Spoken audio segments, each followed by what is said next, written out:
전 세계 이목을 집중시켰던 바둑 천재 이세돌 구단과 구글 알파고의 세기의 바둑 대결. 이로 인해 더욱 주목받았던 인공지능 기술.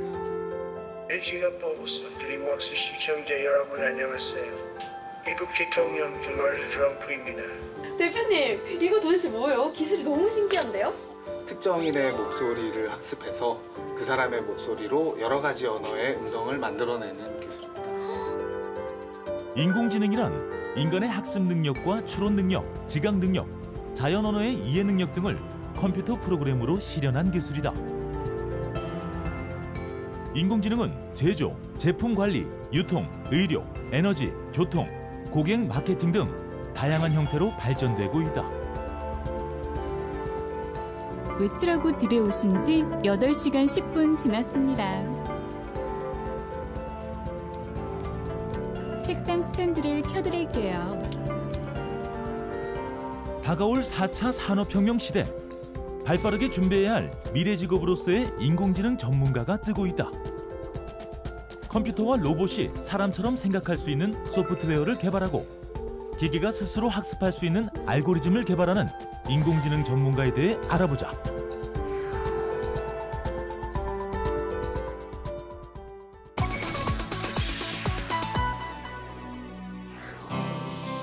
안녕하세요. 미래직업보고서 드림웍스의 권사란입니다.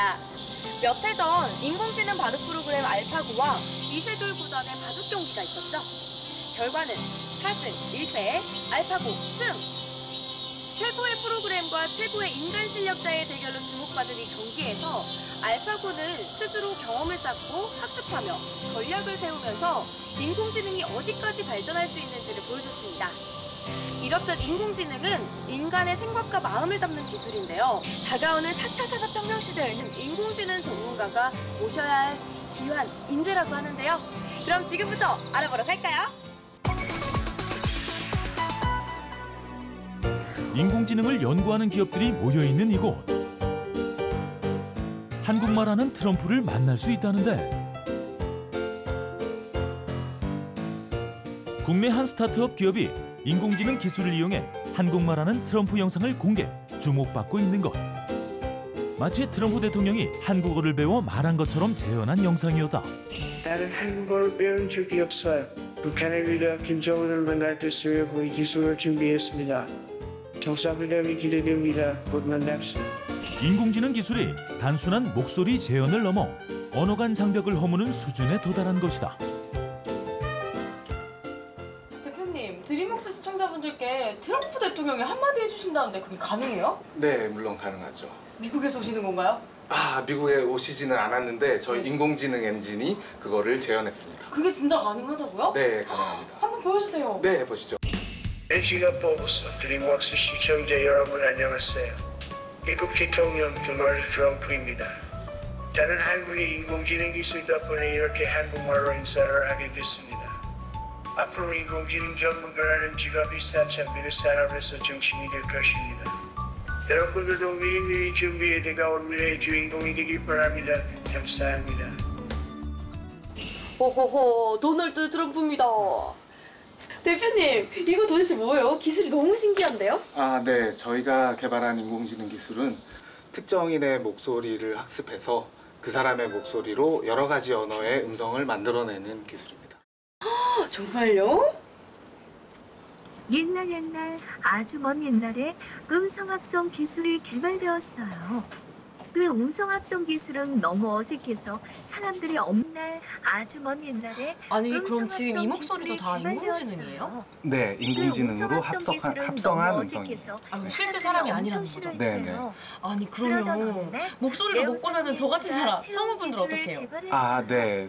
성우분들의 일자리를 잃는다고 이제 생각하실 수도 있는데 걱정하실 필요가 없는 게 목소리가 아주 좋으시잖아요. 네. 그러면은 1시간, 2시간 정도만 녹음하시면 이제 일을 적게 하셔도 목소리를 이제 팔 수가 있는 거죠.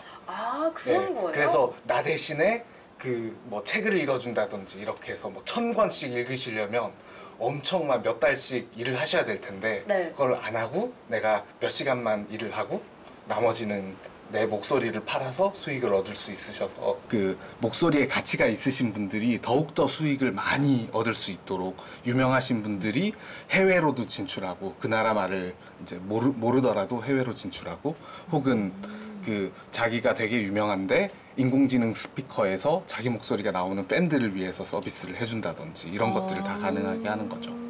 원래 사실 예전에는 인공지능이 막 말하고 막 이런 게 되게 많았잖아요. 네네. 그거하고 좀 다른 게 뭐예요?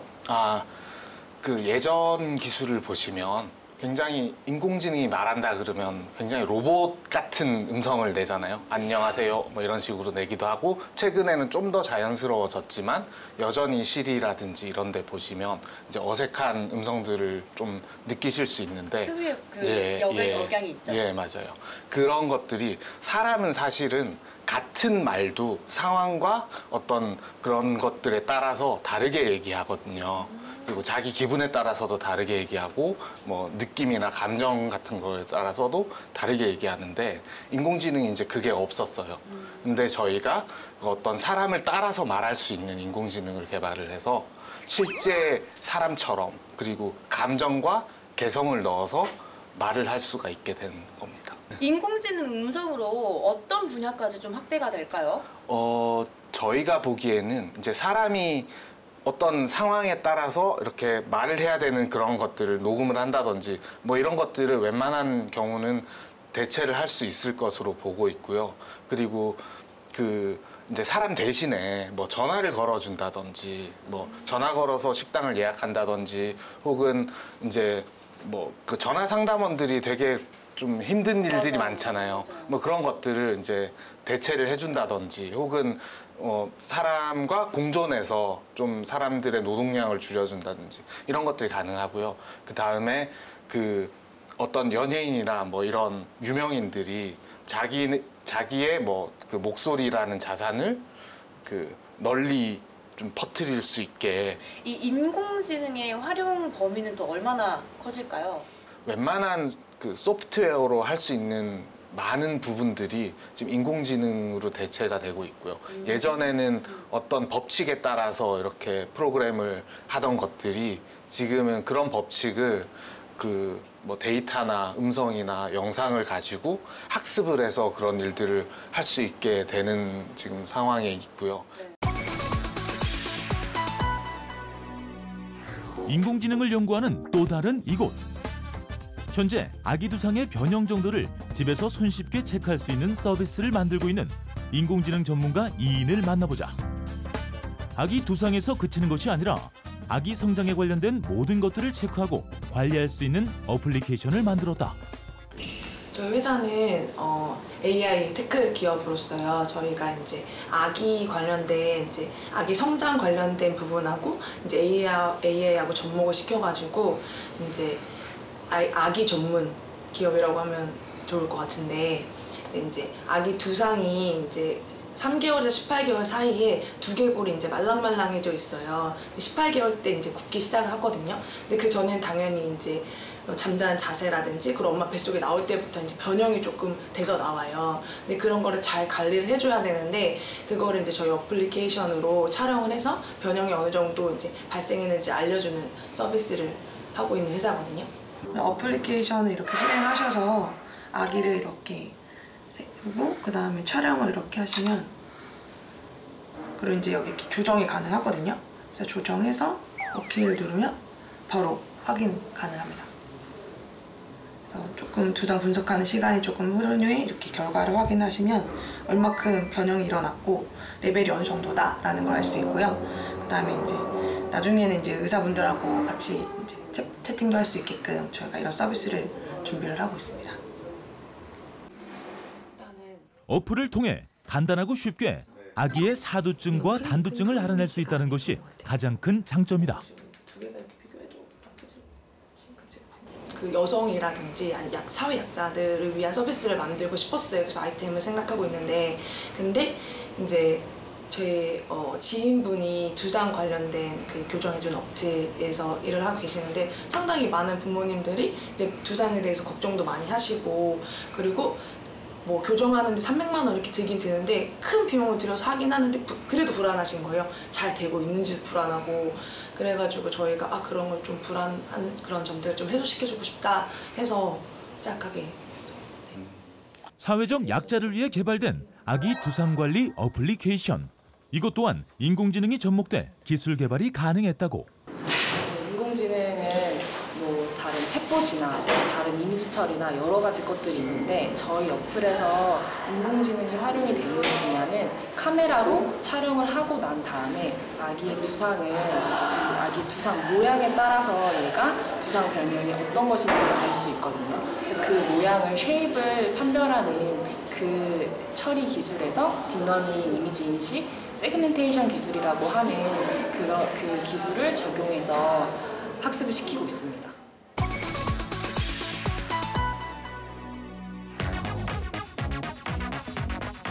드론을 잡는 드론이 있다? 지난 평창올림픽에서 불법 드론을 잡는 데 맹활약을 펼친 인공지능 개발 기업을 만나보자. 저희가 이제 처음에 시작했던 거는 안티드론이라는 솔루션이었습니다. 안티드론은 이제 드론을 통한 불법적인 행동을 하는 것들을 어떻게 막을 거고 방지할 것인지를 고민하는 산업인데요. 저희는 평창올림픽에 비인가 드론을 차단하는 드론 차단반으로서 참여했었습니다. 안티드론이란 불법 드론 시스템에 혼란을 주거나 망가뜨려 정지시키는 시스템이다.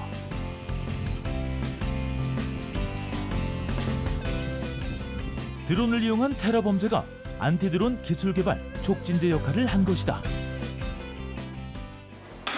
목표가 되는 비인가 드론이 움직임이 있기 때문에 그거를 조종사가 멀리서 보고 손으로 수동으로 추적한다는 건 되게 힘든 일이기 때문에 그거를 이제 인공지능한테 맡기는 거죠.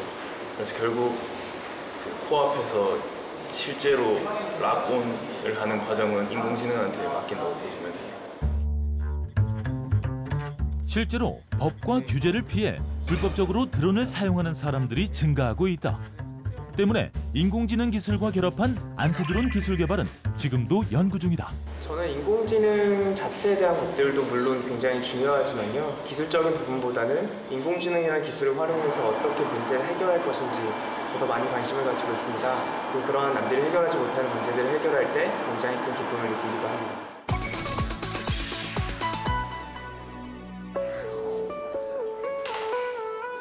그렇다면 인공지능의 한계는 어디까지일까? 인공지능의 발달로 이제는 유명 화가의 그림까지 재현해낼 수 있다는데 데이터를 입력하면 인공지능이 같은 화풍의 그림을 만들어내는 것이다. 나왔었던 스타일 트랜스퍼 논문의 그림들이죠.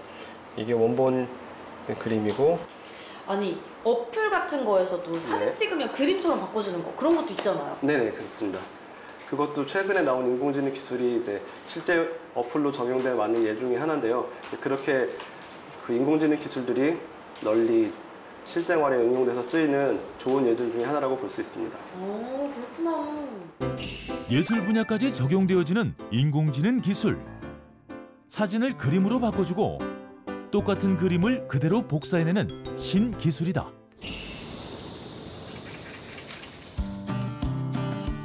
국내 인공지능 분야에서 두드러지게 활약하고 있는 또 다른 인공지능 전문가. 전자공학을 전공한 김승일 소장은 인공지능 전문가의 영역에서 연구자의 역할을 하고 있다. 선생님, 그러면은 이런 식으로 정리를 하겠습니다. 네, 그럼 감사합니다. 안녕하세요, 네. 소장님. 안녕하세요. 너무 바쁘셔가지고 네. 제가 아닙니다. 기다렸어요. 네네. 어떤 통화하신 거예요? 기업들에 도움이 되는 어떤 연구 관련돼서 벤처를 같이 한번 해볼까 해서 통화를 좀 했습니다. 이곳은 인공지능 연구의 메카라고 불리고 있다는데 인공지능 관련된 어떤 스타트업들이 입주하는 공간이라고 보시면 되고요. 예, 여기는 5층 공간이고요. 네, 이쪽으로 가시면 됩니다. 그래서 여기는 이제 입주 기업들이 쉴 수 있는 어떤 라운지 공간이고요. 그쪽에 가면 이제 커피나 빵 같이 이제 간단한 다과를 할 수 있는 데도 있고, 여기는 이제 쉬는 공간이야. 빈백. 그렇죠. 그는 각기 다른 분야의 사람들이 언제든지 찾아봐 연구할 수 있는 모두의 연구소를 만들었다. 학력과 전공을 불문하고 어떤 사람이든 관심 있는 주제를 탐구해 창업 기술을 개발하고 논문과 특허 등 성과를 만들 수 있게 도와주고 있다.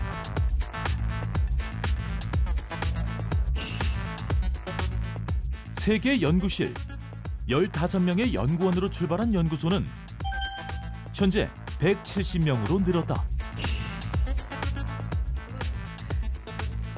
딥러닝, 데이터 분석, 머신러닝, 사물 인터넷, 드론, 가상현실, 음악공학 등을 주제로 현재 21개 팀이 연구에 매진하고 있다.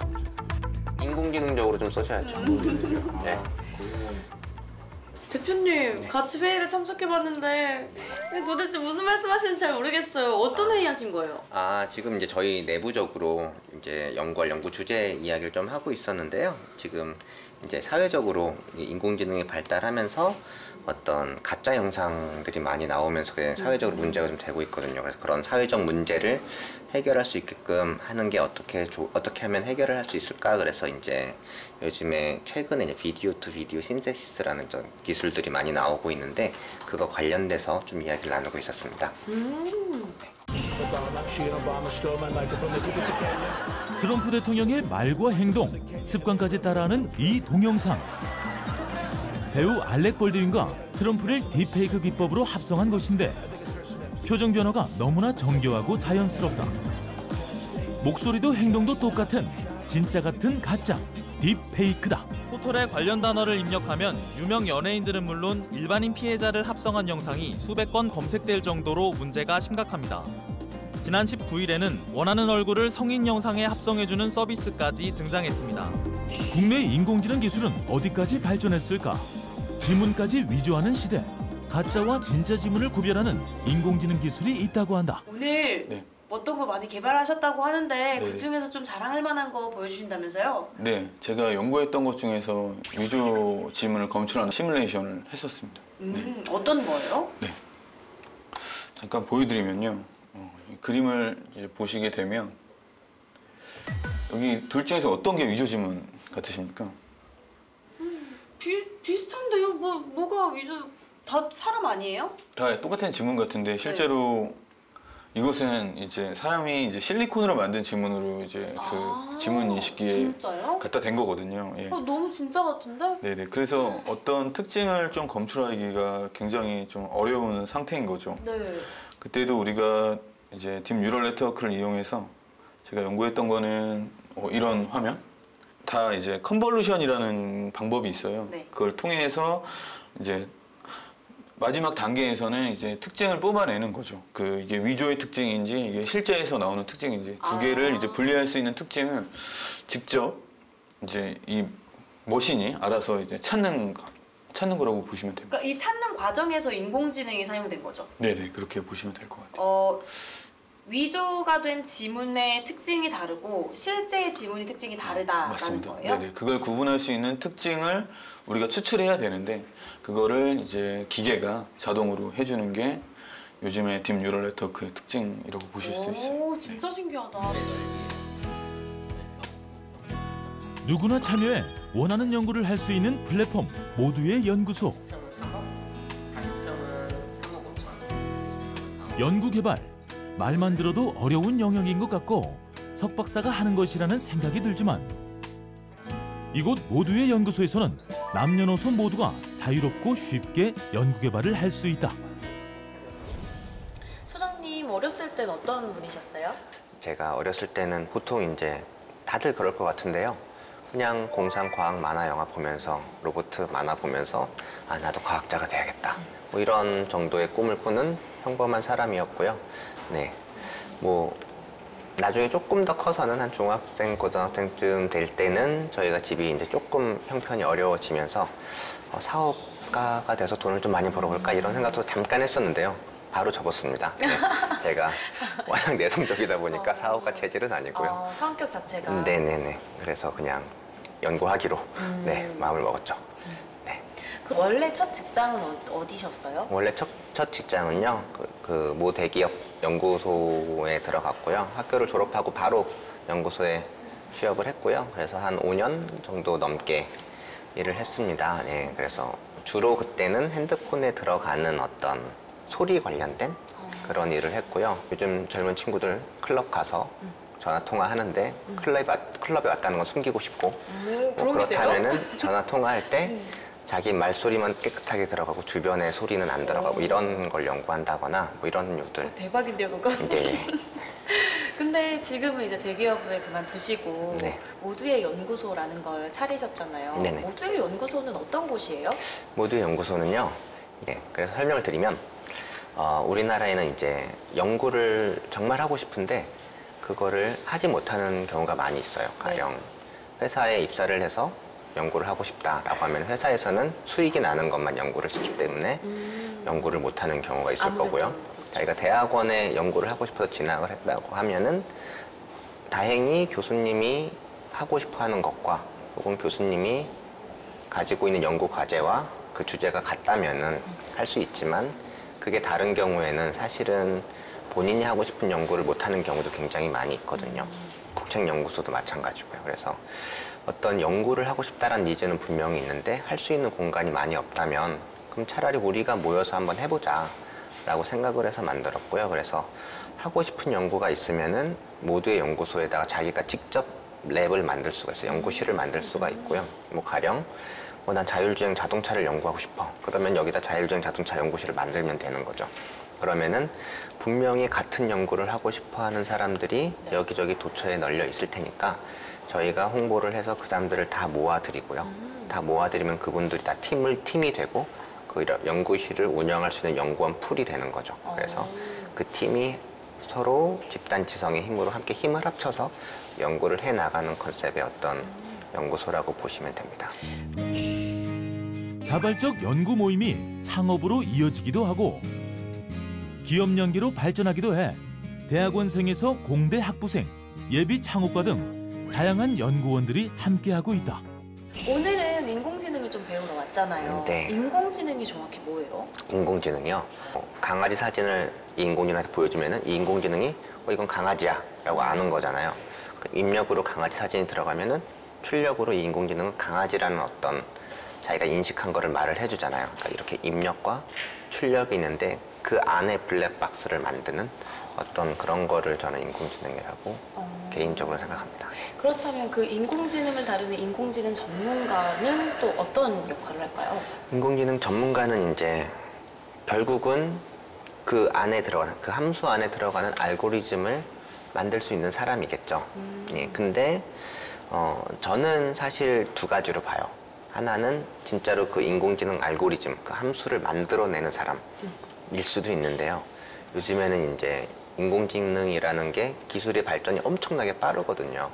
예, 그거를 하나의 개인이 혹은 하나의 팀이 다 팔로업 해가면서 새로운 걸 만드는 게 쉽지는 않은 세상이에요. 대신 그렇게 기술이 빨라진 이유는 오픈소스가 많아졌기 때문인데 그 오픈소스라는 게 사람들이 자기가 만든 코드를 공유를 하는 거잖아요. 네. 예, 그런 공유 문화가 발달을 하면서 사실은 굉장히 많은 알고리즘들이 다 오픈이 돼 있어요. 그러면은 전문가라고 해서 세상에 없는 something new한 알고리즘을 만드는 것뿐만이 아니라 저는 이미 있는 기술을 어떻게 자기 도메인으로 가지고 와서 자기의 데이터에 맞게 가공을 해서 우리가 실생활에 쓸 수 있게 만드는 이것도 굉장히 중요한 일이라고 보기 때문에 이런 것도 저는 인공지능 전문가들이 해야 될 일이라고 봅니다. 그럼 인공지능 전문가가 할 수 있는 일, 해야 하는 일이라고 했을 때 굉장히 다양한 분야가 있다. 네. 스펙트럼이 넓다라고 이야기해 주는 거예요? 네네, 맞습니다. 인공지능 전문가가 되려면 어떻게 해야 할까요? 제가 이제 모두의 연구소에는 인공지능을 연구하고 싶어 하시는 분들이 많이 오는데요. 그 중에 몇몇 분들은 하고 싶어서 오지만 할 줄 알아서 오는 건 아닌 경우가 많이 있거든요. 그래서 이제 그런 분들이 점점 발전하는 과정을 보면 보통은 기본기가 좀 탄탄해요. 그러니까 예를 들어서 인공지능이 조금 요즘에 주목을 많이 받는 기술이잖아요. 예, 그럼 주목을 받는다고 해서 이제 너도 나도 인공지능 하려고 하죠. 예, 근데 기존의 어떤 지식들의 탄탄함이 없이 이것만 받아들이면 오히려 빨리 가는 것 같지만 빨리 못 가고요. 기존의 어떤 지식들, 뭐 예를 들면은 수학이면 수학, 뭐 개발이면 뭐 코딩이면 코딩, 어떤 각각의 분야에서 조금 탄탄한 기본기를 가지고 있는 사람이 인공지능을 딱 만나서 여기에 빠지면은 상당히 빠른 속도로 발전을 하시더라고요. 그러니까 저는 일단 탄탄한 기본기 이런 게 굉장히 중요하다고 보고요. 본인이 열심히 해야 되겠다는 의지와 노력이 굉장히 중요하죠. 그런 탄탄한 기본기 더하기 자기가 정말 하고 싶다는 열정과 꾸준함 이런 게 있으면은 누구나 할 수 있다고 봅니다.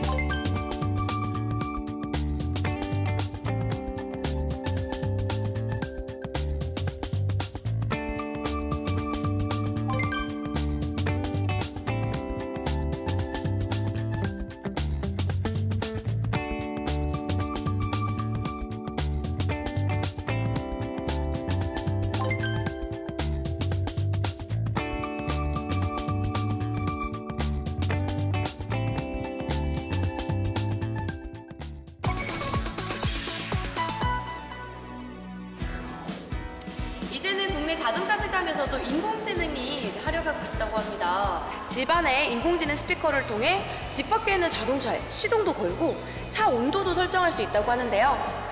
어렵게만 느껴졌던 인공지능이 우리 삶에 서서히 녹아들면서 놀라움을 느낍니다. 그만큼 인공지능이 앞으로도 크게 활약을 한다는 거겠죠? 미래 산업을 주도한 인공지능에 대해서 쉽고 정확하게 알아보는 귀한 시간이었습니다. 안녕!